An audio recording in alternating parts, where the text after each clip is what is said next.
Shiva Shambhu, que sejamos todos amorosamente acolhidos na luz do Divino Ser e na frequência consciencial dos mestres do amor, sabedoria.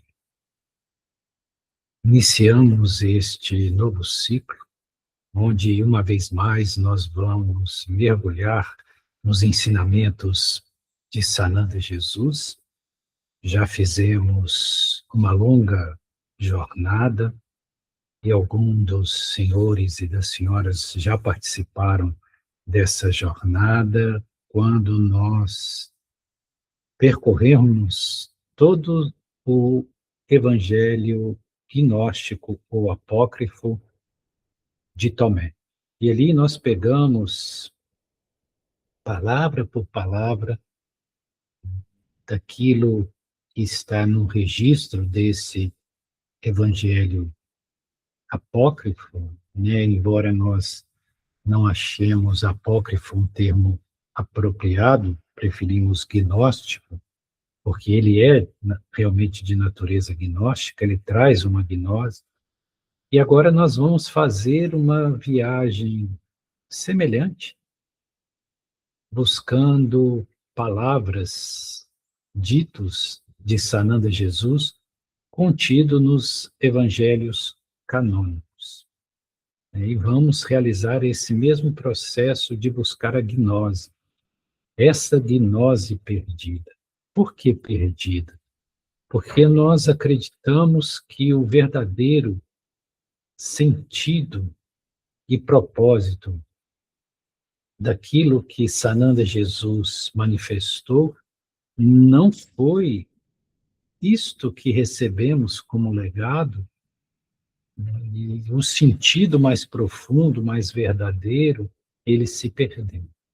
Se perdeu nesse mar de institucionalismo, nessa pluralidade de construções ideológicas, nessa necessidade de adaptar Jesus ao que os homens se tornaram nas suas crenças e não propriamente respeitar aquilo que ele, em essência, quis manifestar e trazer.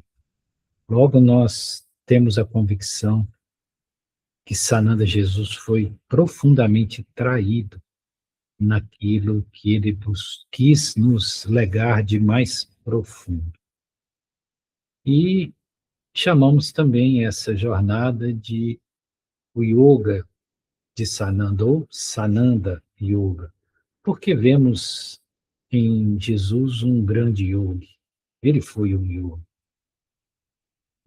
E nada tem em contradição com os grandes yogis que passaram nesta terra, tendo inclusive os seus ensinamentos muito alinhados com essa proposta mais profunda do yoga, que é justamente a união. Daí a raiz da palavra yoga, união.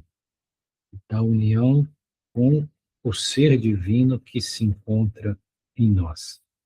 É uma união com aquilo que se é e naquilo que se é um encontro com o Pai, ou um encontro com Deus, que não está alhures, mas sim exatamente naquilo que somos, onde estamos, no que precisamos manifestar. Então, nós vamos hoje trazer a nosso primeiro estudo, né, que nós chamamos de Upadesha. E por que Upadesha, né?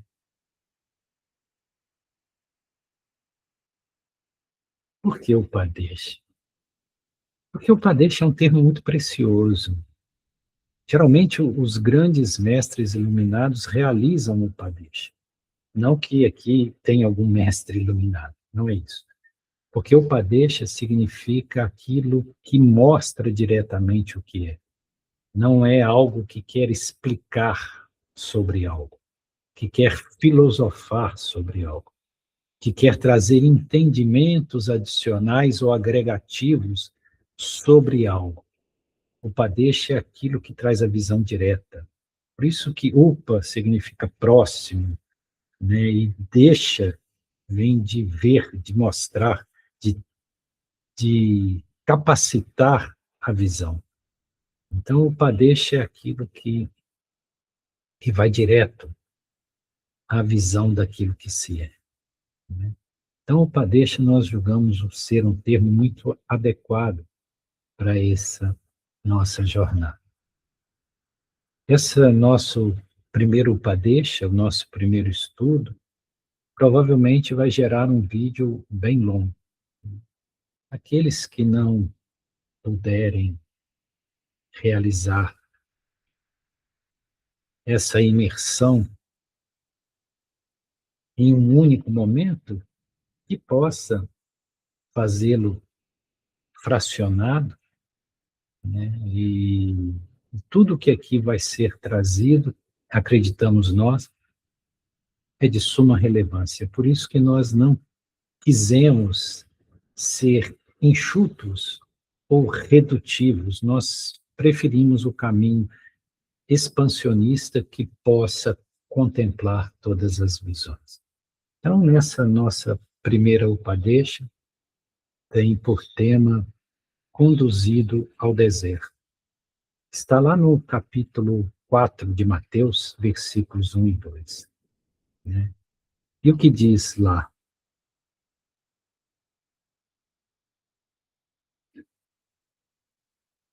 Então, isso é o texto literal, está em Mateus. Então foi conduzido Jesus pelo Espírito ao deserto, para ser tentado pelo diabo. E tendo jejuado 40 dias e 40 noites, depois teve fome.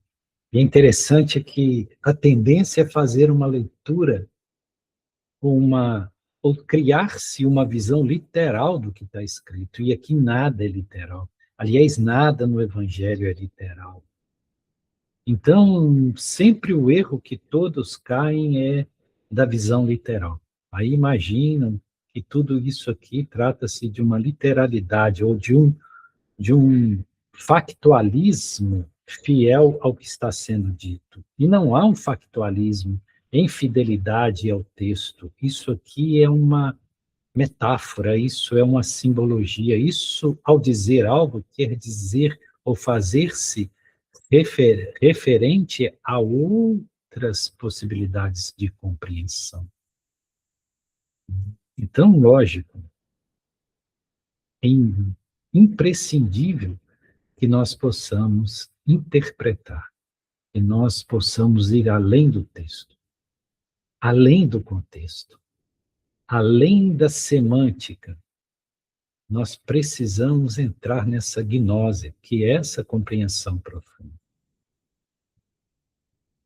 Então, nós, como metodologia, embora nós não sejamos muito de ter esse proceder, mas nesse novo momento, por um recurso didático adicional, nós criamos um mapa mental para que facilite a fixação dos termos e das propostas, né?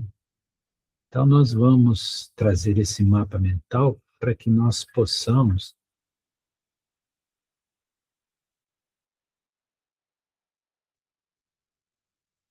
Aqui está, né? Então, novamente, nós temos aqui o texto, né, do Evangelho, e nós trouxemos os fluxos. Que são o fluxo? É a dissecação do texto, as palavras-chave, né? Porque compreendendo as palavras-chave, depois nós realizamos uma síntese, ou seja, uma compreensão do todo, né? E trazemos também uma proposta de valoração. Possam aqueles que assistem valorar o nosso trabalho, inclusive para que ele se mantenha, né? Então vamos lá.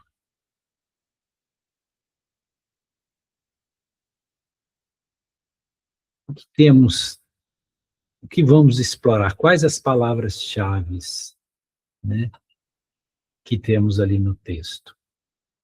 Nós temos Jesus, que foi conduzido pelo Espírito, conduzido pelo Espírito.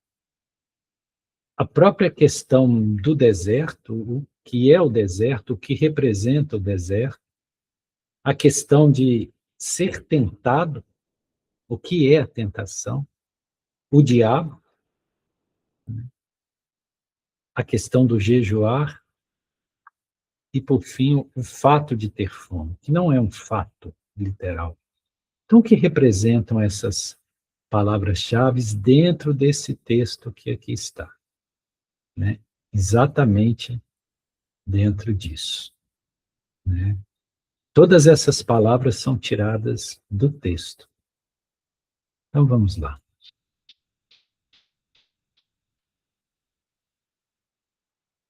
Antes de nós trabalharmos com cada um desses termos, dessas palavras-chave, nós pedimos licença para justamente falar da valoração. Por quê? Vejam, a princípio nós pensamos, como outras vezes já fizemos, de realizar todo esse projeto na forma de um curso, onde, obviamente, é cobrado um valor. Um curso que nós hospedamos na Hotmart, e ali há a compra do curso para ter acesso às videoaulas, mas nós acreditamos que não é possível, né? Nós temos um desconforto de cobrar por aquilo que todos devem ter acesso. Inclusive porque esse conhecimento não pertence ao Gaia. Esse conhecimento é um conhecimento crístico. E ele deve ser levado à maioria das pessoas, ao maior número possível de pessoas. Né? Então, não nos é possível trabalhar com esse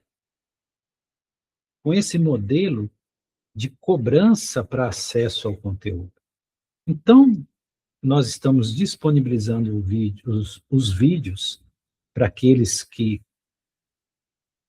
quiserem ter acesso, puderem ter acesso, e pedimos, né, uma forma de sensibilização para contribuir para a manutenção desse trabalho, né, porque o homem determinado, gaiano, no mundo, também precisa sobreviver. Então, nós pedimos, né, uma contribuição consciencial para aqueles que estiverem no poder de contribuir, que se sintam sensibilizados para contribuir. Né? O valor da gratidão confirma-se com a ação, irrigando o jardim e te oferta as flores. Se recebemos flores, por que não irrigar os jardins que nos deu ou que nos oferta essas flores? O que recebemos em amor, com amor devemos retribuir. O que nos move para a luz, em luz devemos nos mover para que essa luz se mantenha. E aí nós pedimos, humildemente, contribua para a manutenção do trabalho. Né? Aqui algumas possibilidades de contribuição, que nós chamamos de valor essencial, R$ 25, valor consciencial, 50, valor divino, 75. Né? Ou quanto queiram contribuir. Aqui tem a chave Pix, né? E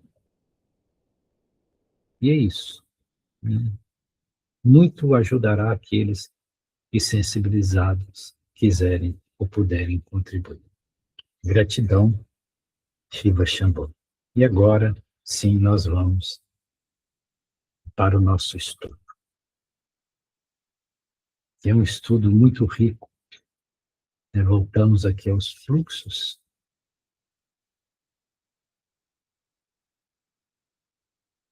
Então, primeira palavra, Jesus. Jesus, ele é muito falado pela tradição cristã ocidental. Aliás, deve ser o nome mais pronunciado no planeta. Mas o que é Jesus de fato?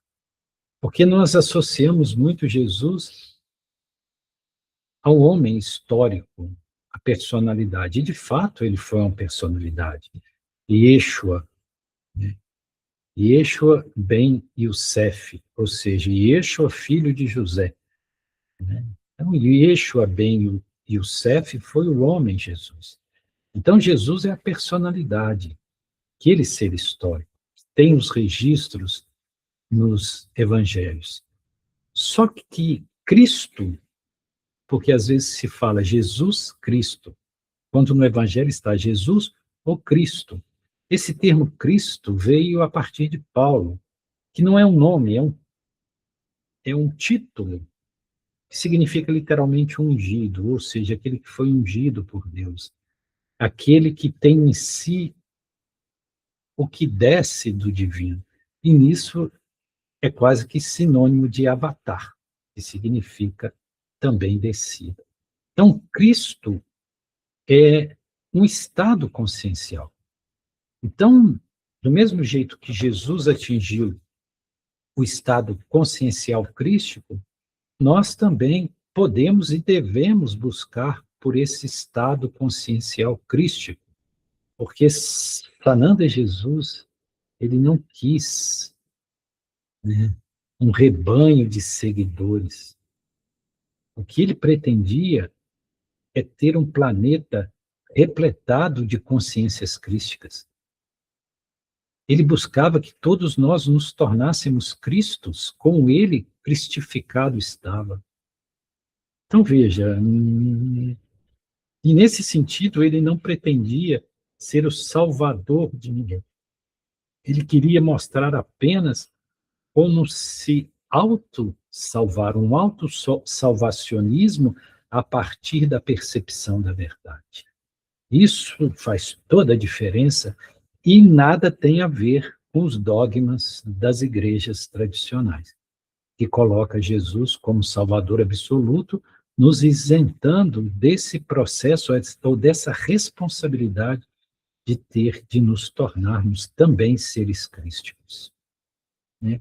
E Sananda, e que nós sempre falamos Sananda Jesus, porque se Yeshua ben Yosef foi o nome que ele teve enquanto personalidade, vivendo por 33 anos nesse planeta, Sananda é como se fosse o nome cósmico desse ser. É como ele é conhecido nas altas hierarquias regentes governamentais desse planeta, né? Então, Sananda se refere a um Cristo específico, que é esse Cristo, esse ser, esse, essa consciência que aqui no planeta recebeu o nome de Jesus, né? Porque ele é um Cristo. Mas existem muitos outros Cristos, né? Muitas outras consciências em estado crístico. Cada orbe do universo, cada estrela, cada sistema tem seus Cristos governando. Então, o Cristo é como se fosse uma alta patente evolutiva espiritual que outorga àquele que atinge esse estado a responsabilidade de guiar mundos e consciências neste mundo. Isso é um Cristo. Então, Sananda é esse Cristo específico do qual estamos falando. Sananda Jesus. E aí vem algo muito instigante, porque o texto diz que Jesus foi conduzido pelo Espírito ao deserto. E nós perguntamos, que espírito é esse? Quem seria este espírito com esta autoridade para conduzir Jesus? Veja, se Jesus era o Cristo, se era um Cristo, se bem que antes do deserto, ele não necessariamente tinha ainda aportado a consciência crística. crística. Isso nós veremos. O processo do deserto é que traz, naquele momento, o ancoramento da condição crística. E nisto nós nos alinhamos muito com a visão que é trazida nas cartas de Cristo, né? Que é uma leitura bastante interessante de ser realizada. Então, que espírito seria esse? Né? Algum anjo, algum Deus? Então, dentro de um entendimento gnóstico, esse espírito citado não é outro senão o próprio espírito do homem Jesus, ou seja, o seu eu superior, o seu Atma. Então é a própria essência divina, o próprio ser divino do homem Jesus. O eu superior dele é o que o conduziu ao deserto. Então não houve nenhum agente externo, né? Não houve nenhum ser alado descendo do céu para conduzi-lo ao deserto. Porque se assim fosse, não seria uma ida voluntária. E todo esse processo tem que ser voluntário, tem que ser autoconsciente, não pode ser induzido, não pode ser imposto. Então, não é uma condução externa, é uma autocondução a partir do eu superior. E nesse sentido, todos nós somos constantemente chamados ao deserto por essa autocondução do nosso eu superior. Aqui que está o diferencial. E nós precisamos também entender o que é espírito, porque nós estamos muito viciados com um entendimento de que espírito é uma pessoa. Tanto que nas tradições que trabalham com mediunismo, por exemplo, quanto algum ente desencarnado, um ser desencarnado se manifesta, dá-se-lhe o nome de espírito. Ah, um espírito está comunicando. Isso não é espírito. Isso são os corpos sutilizados que estão servindo de veículo àquela alma ou àquela consciência que já deixou o corpo mais grosseiro, que deixou apenas o corpo físico, mas que continua atado aos mundos materiais, só que de matéria quintessenciada, sutilizada. Então, isso não é espírito. Então, o que é o espírito? Então, nós precisamos compreender que o que possui manarupas não pode ser o espírito. O que é manarupas? Mana é nome, rupa, forma. Então, tudo aquilo que é dotado de forma e de nome não é espírito, porque o espírito, ele é imaterial, ele é impersonal. Então, ele não pode ter nome, ele não pode ter atributos específicos, ele não pode ter forma física ou sutilizada específica. Então, o espírito não pode, de forma nenhuma, ter essa visão que nós temos de algo com manarupas, ou seja, com nome e forma. O espírito do fulano de tal que tem essas características físicas. Isso não é espírito, né? O espírito que designamos por espírito é uma inadequação semântica. E é, porque nós usamos um termo inapropriado. Então, quando diz que algo é conduzido para algum lugar pelo espírito, é pela essência imaterial, impersonal, que não tem nome nem forma, que é princípio inteligente, o centro daquilo que somos. E nesse sentido, seria o Espírito de Deus diferente do Espírito do homem? Aí nós vamos migrar para um princípio de unidade que o próprio Sananda Jesus evidenciava e que não foi visto ou não foi entendido pela tradição cristã ocidental, quando ele dizia que eu e o Pai somos um. Ele quer dizer que o eu, esse eu é o eu sou, o eu superior, né? A essência é o Atman. Então ele dizia eu, esse eu superior, não o ego, não a personalidade. Eu e o Pai somos um. Ou seja, na verdade, tudo é uma unidade. É a nossa condição empobrecida de hóspedes de um mundo material, nessa limitação cognitiva que temos, que nos faz ver separatividade. Mas, em verdade, não pode haver dois espíritos, porque o espírito é Deus, e Deus é um só. Então, eu e o Pai somos um. E esse eu se refere ao eu superior de qualquer pessoa. Aliás, não existe eus separados. Essa separatividade é a maior ilusão, a maior barreira, a última barreira que deve ser transposta. Isso o Vedanta fala, o Bhagavad Gita fala, né? Todos esses caminhos espirituais mais profundos versam sobre esta questão.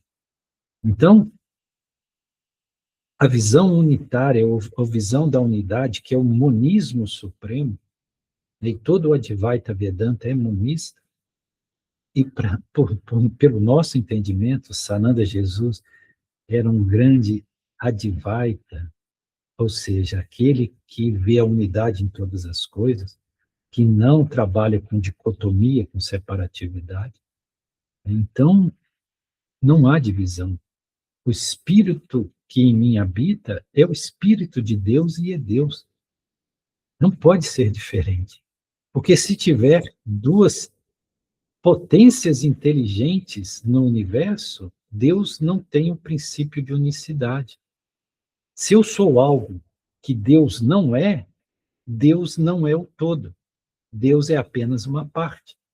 Então, Deus é até um certo limite, havendo coisas que não são Ele. E se há coisas que não são Ele, Ele não é onipresente, Ele não é absoluto, Ele não é o todo. Entende? Então, não pode ser aquilo que eu sou algo que não seja Deus, porque isso anularia o princípio fundamental de Deus, de ser a totalidade. Porque haveria dois princípios inteligentes, o meu e de uma outra potência, ainda que muito maior que a minha, ainda que de inteligência absoluta. Mas se tudo é um princípio único e unitário, aquilo que eu sou tem que ser Deus. Ou então joga-se por terra todos os princípios que a própria tradição religiosa advoga. Entendem? Isso é muito difícil para nós assimilarmos, mas é de essencial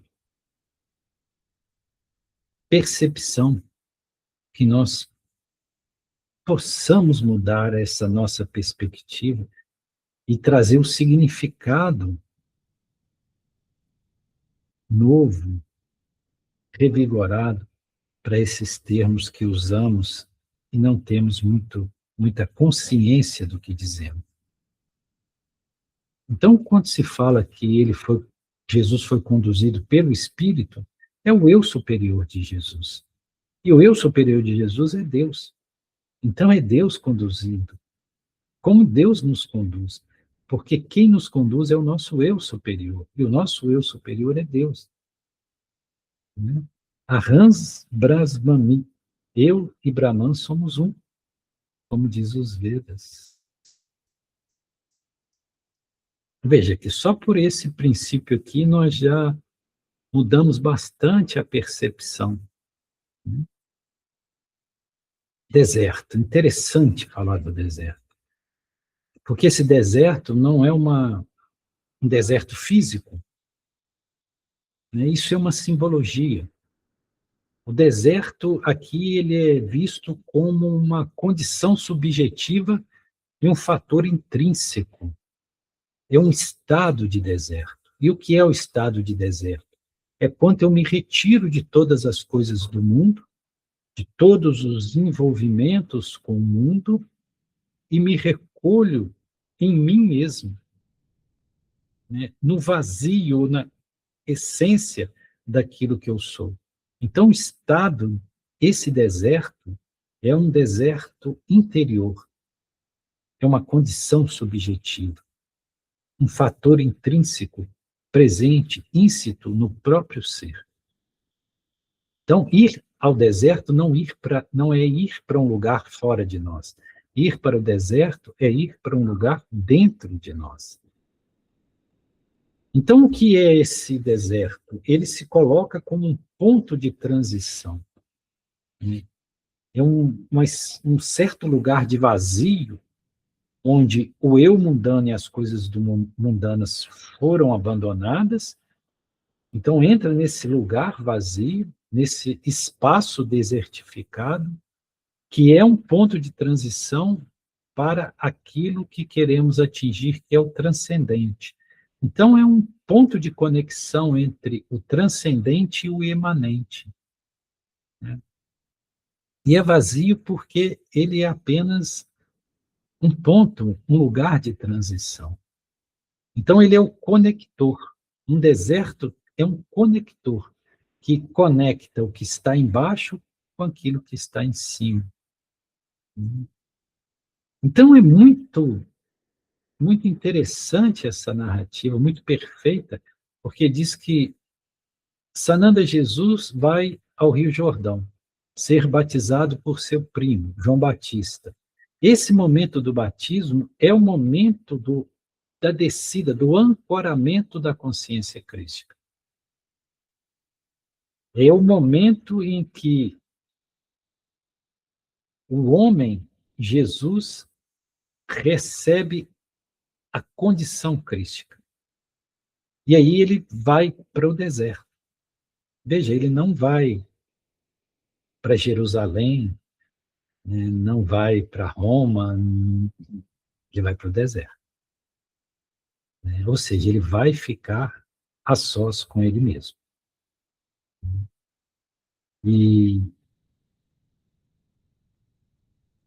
esse aspecto do deserto é um aspecto também psicológico, porque nós atravessamos desertos periodicamente em nossas jornadas. Quando um ciclo precisa se fechar, ou seja, algo precisa ser demolido, destruído, para que o novo surja, para que um certo renascimento se dê, e nós morremos e renascemos muitas vezes em uma única existência. Então, esse intervalo entre aquilo que precisa ser destruído e é destruído, e aquilo que precisa nascer e se faz nascente, existe esse ato, esse ponto de transição, que é o deserto, que é aquele momento em que parece que nós caímos no vazio, numa noite, num estado de angústia, de ausência de significado, que por vezes pode ser bastante doloroso. Então, esse deserto é um lugar importante. Ele é um construto do próprio projeto evolutivo, né? E esse deserto, a questão do jejuar 40 dias e 40 noites, nós vamos tratar especificamente à frente. Esse deserto também, ele tem dentro um paralelismo com a própria visão da física quântica, quando fala do vácuo quântico, né? O que é o vácuo quântico, né? Ou ponto zero?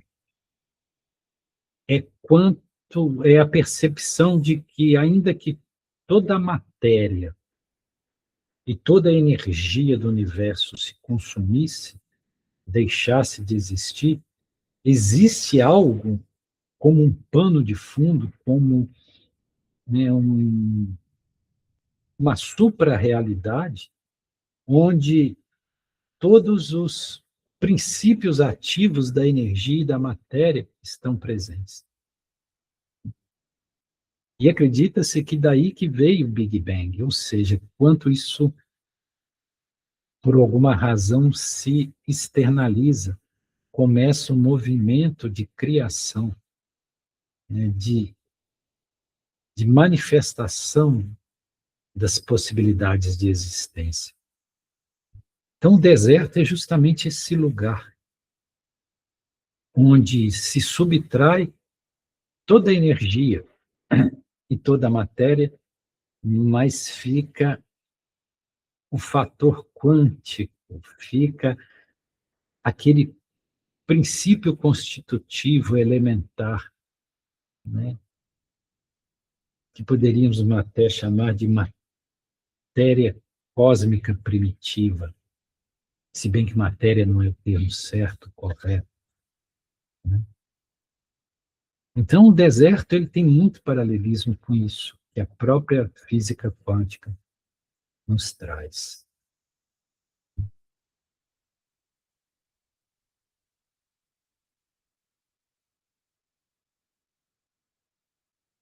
Tentado.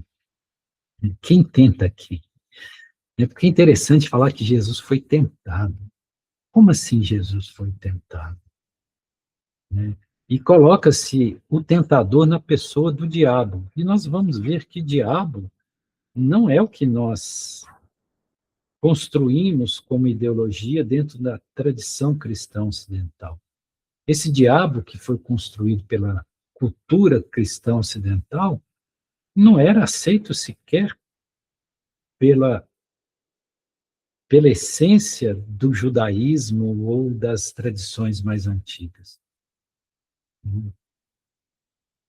Então, nós precisamos perceber que não há um tentador, não é um agente externo que provoca a tentação. Não tem nenhum diabo do lado das pessoas ou de nós nos provocando, nos incitando ao mal ou ao erro. Isso é um grande equívoco e, aliás, também uma forma de nós nos justificarmos pela enormidade de besteiras que fazemos, que é muito fácil atribuir a um agente externo as besteiras que acontecem conosco. Então, não há um tentador. O que há é apenas a tentação. A tentação é um processo, é um proceder do próprio impulso evolutivo. É um movimento friccional interno, enlaçado aos desejos e apegos egóicos. Então, onde há ego, há desejo. Onde há desejo, há atritamento, há movimento. Porque o desejo, ele sempre quer ter o que não se tem, estar onde não se está e ir aonde não se encontra. Então, é sempre um deslocar-se. E é sempre um atritamento, um conflito interno, porque o desejo, ele provoca deslocamentos, ele quer provocar transformações.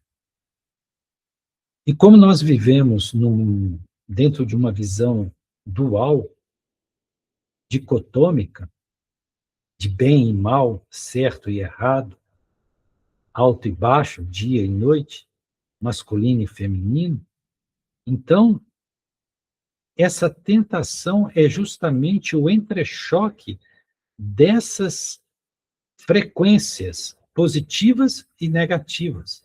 Por exemplo, amor e ódio. Não existe amor e ódio. Amor-ódio é uma coisa só. Só que são polaridades distintas de uma mesma frequência. E elas entram em entrechoque. Isso é o atrito. Isso é o que gera a tentação, ou seja, o princípio de atritamento que gera calor, que gera fogo, que produz movimento pela combustão. Combustão interna. Nós temos calor interno, nós temos fogo. Nós somos como uma caldeira, como um motor. Isso é que nos faz mover. Se não houvesse tentação, que é um expediente didático do divino, nós não nos moveríamos. Logo, nós não podemos atribuir valor negativo à tentação. Esse é o ponto importante. Então, nós precisamos perceber que no próprio ser estão o tentador, a tentação e o tentado. Nós somos o tentador, nós somos a natureza da tentação e nós somos aquele que é passível de ser tentado. Então, nós estamos constantemente em processo de tentação. Lá na oração do Pai Nosso é dito: não nos deixeis cair em tentação. Há um equívoco nessa leitura, né? Porque a tentação, ela é natural e necessária. Então, o que está ali sendo dito é: não nos deixeis cair quando em tentação, porque tentação é constante. Entendem a diferença?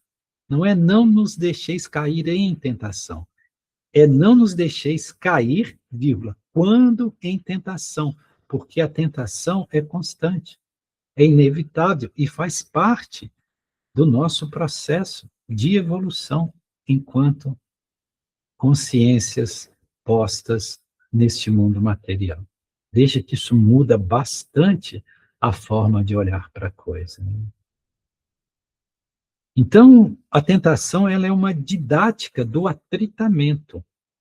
É uma dinâmica evolutiva consciencial. Né? Existe uma dinâmica que se dá justamente por entrechoques de princípios conflitantes. Uma tentação é um princípio conflitante. Por exemplo, entre a moral e o desejo. Eu desejo ardentemente fazer algo, mas o meu senso de moral diz que eu não devo, que eu não posso, que aquilo infringe certas leis divinas ou humanas. Então, esse entrechoque entre querer fazer e um certo superego, né, que é um princípio gestor moral que refreia, que nega a possibilidade da ação. Então, isso é a dinâmica que nos traz o movimento, que gera, inclusive, o princípio sadio da ansiedade, que é o impulso para o movimento, para deslocar-se de onde se está, para atingir novos estágios. Sem tentação, ninguém evoluiria. Sem tentação, nós seríamos uma ameba adormecida. Até na natureza, até nos reinos minerais, vegetais, animais, existe o processo do atritamento, de forças contrárias que se entrechocam para que haja a dinâmica do crescimento, através da combustão, do calor que é gerado pelo atrito, que é o conflito. Logo, conflito é essencial. Todos nós estamos em conflito, todos nós vivenciamos conflito. Isso faz parte daquilo que somos. Então, o atrito gera calor, fogo. Fogo gera energia. Energia gera movimento. Movimento gera transformação, evolução. Então, aqui está, né, a essência do que é a tentação. É um atrito que gera calor. E o que gera o fogo que gera a energia que gera o movimento e o movimento que gera a transformação, a evolução.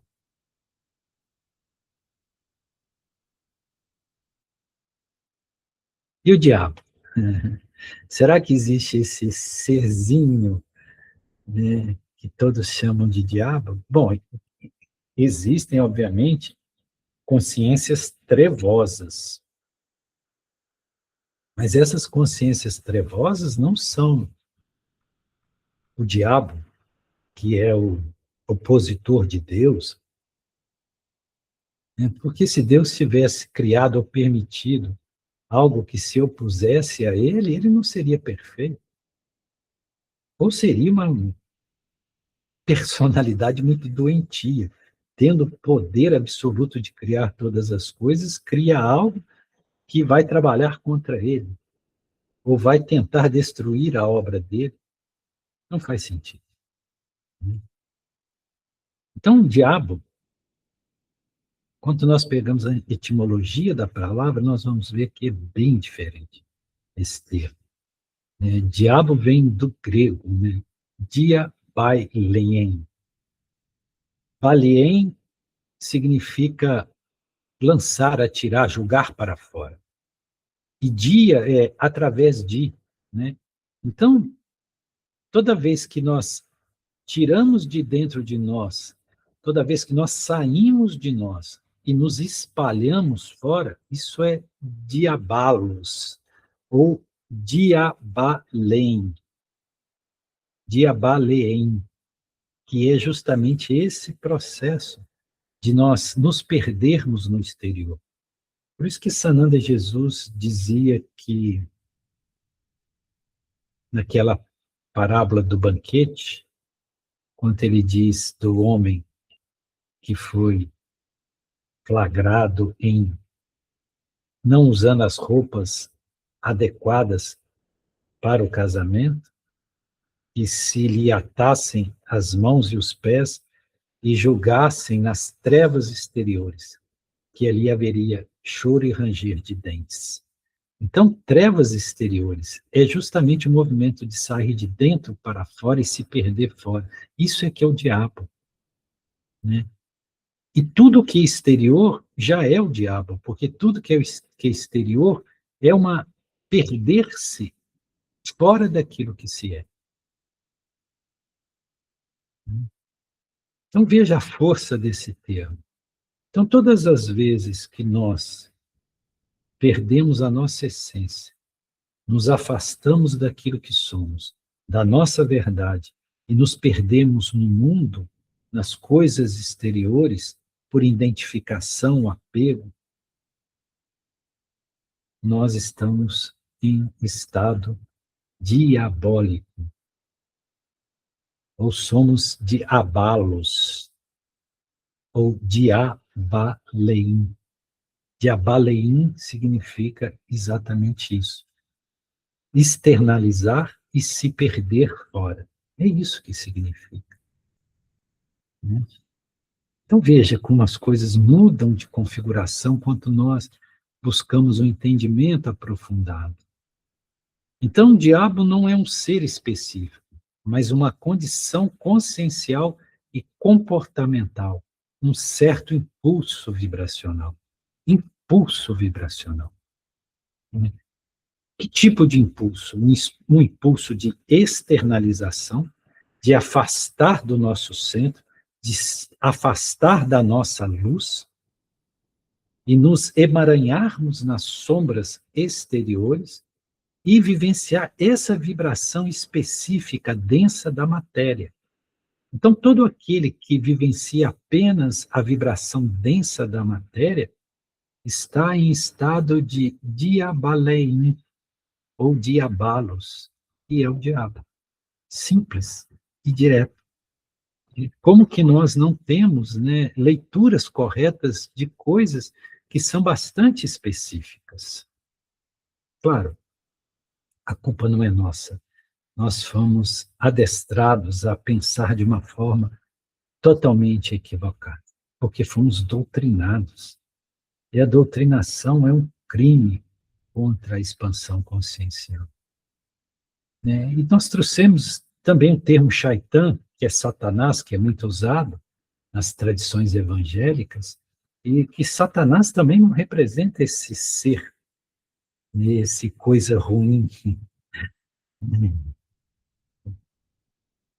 Shaitan, né, Satanás, significa simplesmente opositor. Tudo aquilo que se torna um opositor para nós mesmos, tudo aquilo que atrapalha o nosso crescimento, o nosso desenvolvimento, tudo aquilo que impede que nós sejamos o ser crístico que nós somos, é um shaitan, é um opositor. Lembra que Jesus disse a Pedro, né, que a princípio Pedro foi tomado de uma visão espiritual e disse com precisão quem Jesus era. Tu és o Cristo, o Filho de Deus. Mas depois ele, quando Jesus comunica que em breve ele iria ser morto, preso, morto, e partiria desse mundo, aí Pedro caiu na arrogância do, do machismo, né? E falou, não, nós não permitiremos que isso aconteça, nós tomaremos de arma e impediremos que alguém te prenda. E Jesus disse para ele, afasta-se de mim, Satanás, porque tu me negas. Né? Por que chamou ele de Satanás? Porque nesse momento ele era Shaitan, ou seja, algo que se opunha ao propósito da luz por não ver o que é a luz, por ignorância. Isso é um Shaitan. Então veja como são construções e percepções totalmente distintas. Né? E agora, jejuar. E aí a gente acha que Jesus foi jejuar no deserto, né? E entendemos jejum como não comer nada, ou comer muito pouco. Mas não é esse jejum de alimentos. Isso é o menos relevante, embora isso possa, sim, pela purificação do aparelho orgânico, nós consigamos ter um acréscimo de potencial energético e vibratório para expandir a consciência. Então, o jejum, sim, ele auxilia no processo de expansão consciencial, por fatores orgânicos, né? Mas não era isso, não é esse jejum. O jejum não é de alimentos físicos, mas é um jejum de alimento mental, de não estar alimentando a mente, de não nutrir o ego. É um jejum existencial. Jejuar de ser o ego que se é. Esse é o jejum fundamental. Quando eu deixo de alimentar a gula do meu ego, quando eu deixo de alimentar a gula da minha mente, quando eu paro de nutrir esses estados mentais egóicos. Esse é o verdadeiro jejum. É um jejum existencial, ou seja, eu jejuo de ser esse monte de mentiras que eu julgo ser. Eu jejuo desse eu que fica se julgando dono de tudo, que se dá muita importância, que é tão arrogante, cheio de orgulho, que se envaidece com os títulos, com as posses. Veja como nós estamos repletados de ego, de personalidade. Então, jejuar é jejuar dessa personalidade, desse ego, dessa mente atribulada, dessa mente excessiva, fantasiosa, dessa mente que fica o tempo todo construindo narrativas para justamente enaltecer o ego, sustentar o ego. Então, jejuar de si, do eu inferior, daquilo que se pensa que se é ficar vazio de si mesmo. Isso é que é jejuar. E aí é um sentido totalmente diferente. Por isso que Sananda Jesus, vendo que os seus discípulos não conseguiam curar um certo jovenzinho que estava endemoniado, no sentido de estar sofrendo uma possessão, né? Ele estava subjugado. Ele diz que casos como esse é preciso de jejum e oração. Esse jejum é nesse sentido. Você tem que sair, você tem que se esvaziar, você tem que jejuar da personalidade. Para quê? Para que outras frequências maiores, superiores, possam te habitar, possam te trazer as possibilidades de ação no mundo espiritual, nas condições espirituais. Então veja que jejum pouco tem a ver com aquilo que nós entendemos por jejum. E por fim, ter fome. Fome aqui também não é fome de alimento físico, né? não é fome orgânica. Essa fome, ela vem da vontade. Veja, vontade não é desejo. Vontade é o primeiro atributo divino. É a vontade e poder. A chama azul, o primeiro raio, é aquilo que dá potência, é aquilo que determina, é aquilo que, quando eu digo, faça-se a luz é feita, é essa vontade. Então, é o primeiro raio. Então, essa fome simboliza essa vontade. A fome é o impulso de criação, é o impulso de transformação, é o que nos tira da inércia e nos move para o crescimento. Então, é a força que edifica o propósito. Tem nada a ver com vontade, com desejos egóicos, com caprichos da personalidade, né? Não tem a ver com vontade, entre aspas, de tomar sorvete, ou de comprar uma roupa nova, ou de ter um carro novo. Isso não é a vontade, isso é desejo humano, né? Então, essa força que Sananda Jesus chamava de fé, essa força específica, Sananda Jesus designava por fé. E ele falava que ela é o motor, ela é o centro que move todas as montanhas. Então, ter fome, Jesus teve fome depois de estar no deserto, é nesse sentido de que o entusiasmo, que significa o Deus em mim, que é o que significa entusiasmo, o Deus em mim se movendo, então ele estava repleto de potências divinas para a criação. Então, por isso que é dito, e teve fome, né? Então, essa força, dessa potência, desse poder do primeiro raio, ele pode criar e destruir mundos, porque é um poder mesmo, é uma força.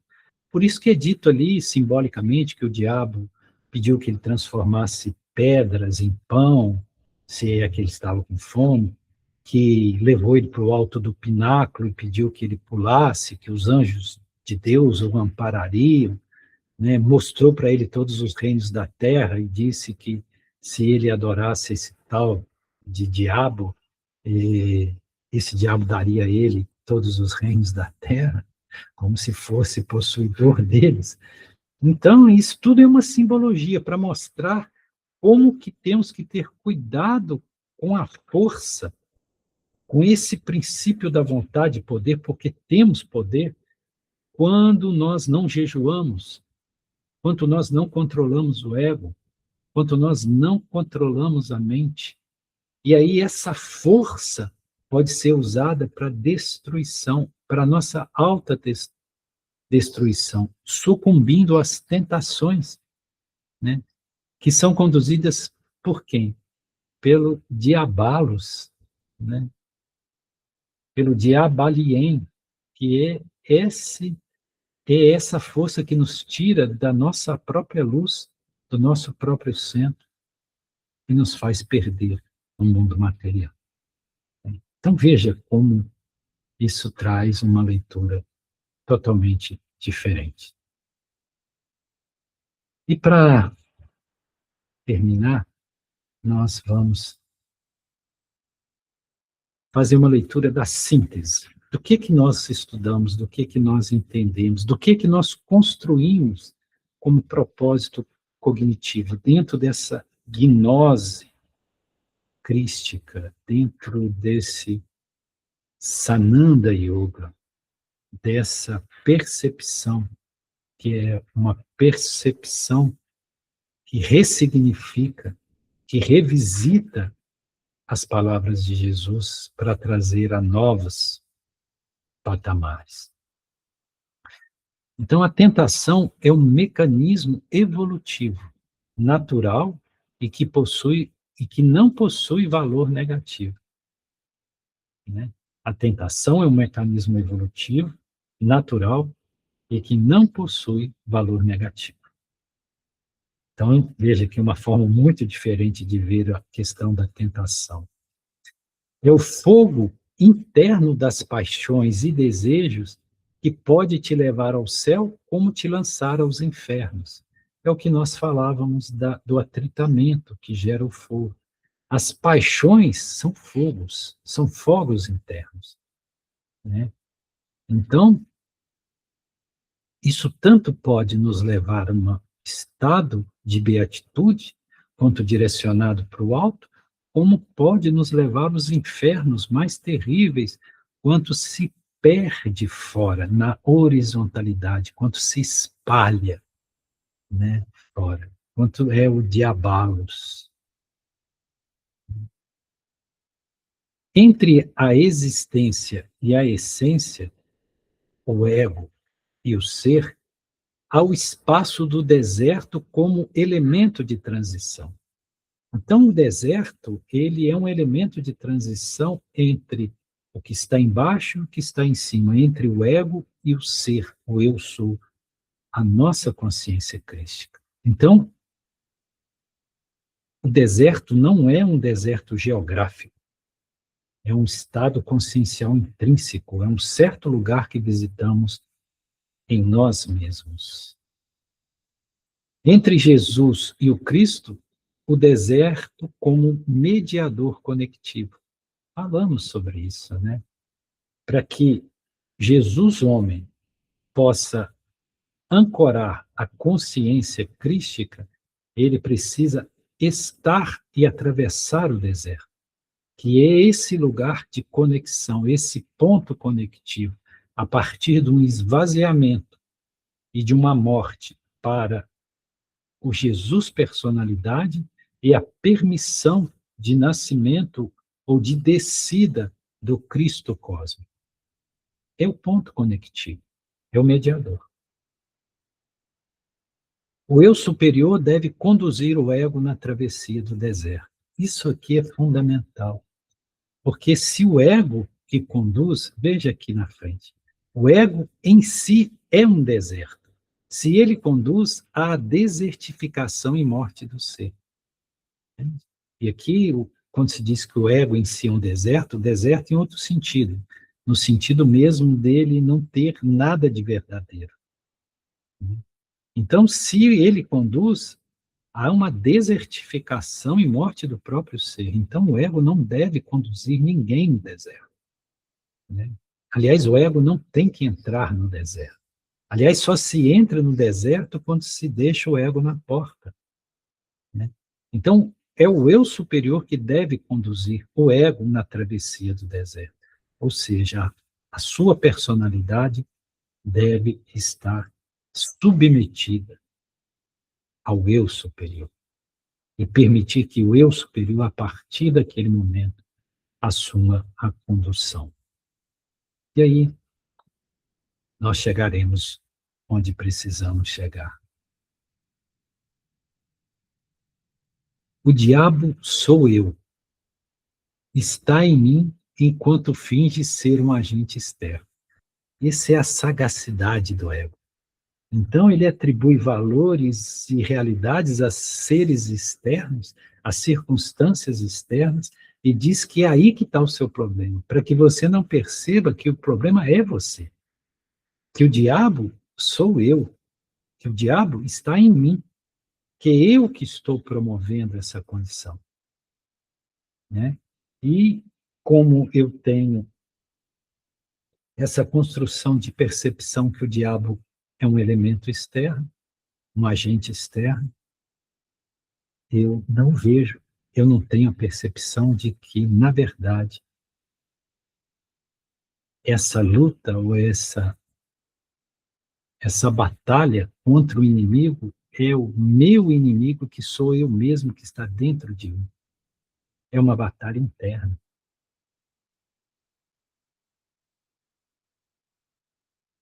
Estou inteiramente responsável pela resultante da dinâmica das tentações em mim.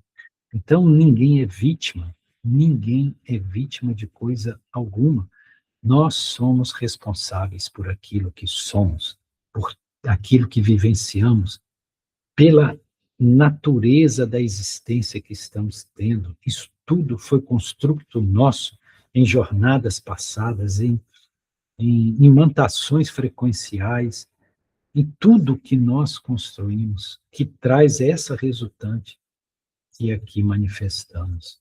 Então, nós somos inteiramente responsáveis pela resultante da dinâmica das tentações em nós. Ter tentação é inevitável. O que vai ser dessa tentação é responsabilidade minha. Entende? Isso, como eu reajo àquilo que reage em mim, cabe somente a mim e a mais ninguém. E eu não posso transferir culpabilidade a ninguém, senão a mim mesmo, se eu caio ou se eu me elevo. Isso é apenas comigo mesmo. Isso traz uma condição de autorresponsabilidade, de perceber que caminho espiritual não é ser conduzido por alguém, ou uma instituição, ou um mestre, ou um guru. Caminho espiritual é autocondução, com autorresponsabilidade, na certeza que eu sou inteiramente responsável por aquilo que sou. E se algum diabo e tentação existe, estão em mim, são construtos meus e são necessários para que eu gere os movimentos do meu crescimento e minha evolução. É isso, minhas amadas, meus amados. Encerramos aqui essa nossa primeira Upadesha, né? Nossa primeira visão direta.